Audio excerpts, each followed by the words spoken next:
Keterlibatan perempuan dalam dunia militer sudah ada di Aceh. Malah jauh sebelum gerakan emansipasi perempuan didengungkan negara barat. Sejak awal abad ke-16 di Kerajaan Aceh sudah ada pasukan Sipai Inong, sebuah kesatuan tentara perempuan. Dalam buku Pergerakan Wanita di Aceh Masa Lampau sampai Masa Kini yang ditulis Tengku H. Ainal Mardiah Ali dijelaskan, tentang peran perempuan Aceh dalam militer sudah ada jauh sebelum masa keemasan Kerajaan Aceh di bawah kepemimpinan Sultan Iskandar Muda.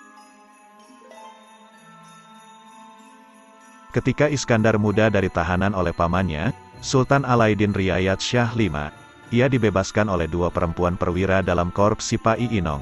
Mereka adalah Laksamana Merah Ganti dan Laksamana Muda Cut Merah Insen. Untuk membalas jasa para perwira perempuan tersebut, ketika Iskandar Muda naik tahta menjadi Raja Aceh pada 1607 Masehi, ia memperluas dan memperbesar Korps Tentara Perempuan. Salah satunya adalah membentuk Divisi Kemala Cahaya, sebagai korps tentara perempuan pilihan yang ditugaskan untuk mengawal istana. Mereka disebut sebagai Suke Kawai Istana.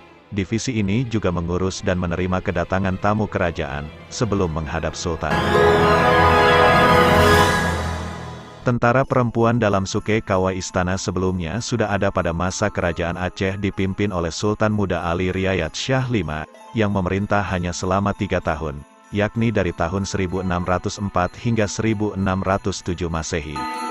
Ia digantikan oleh Sultan Iskandar Muda yang kemudian memperkuat keberadaan resimen tentara perempuan tersebut.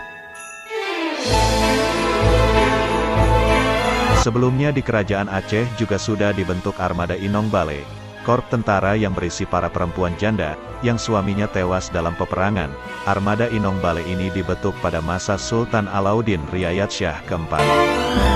Sultan Aceh yang memegang tampuk kekuasaan dari tahun 1589 hingga tahun 1604 Masehi.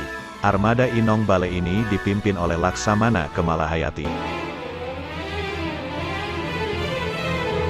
Kiprah Armada Inong Bale ini dikenal hingga ke Eropa, setelah Laksamana Kemalahayati menggagalkan provokasi Belanda di Selat Malaka pada tahun 1599 Masehi.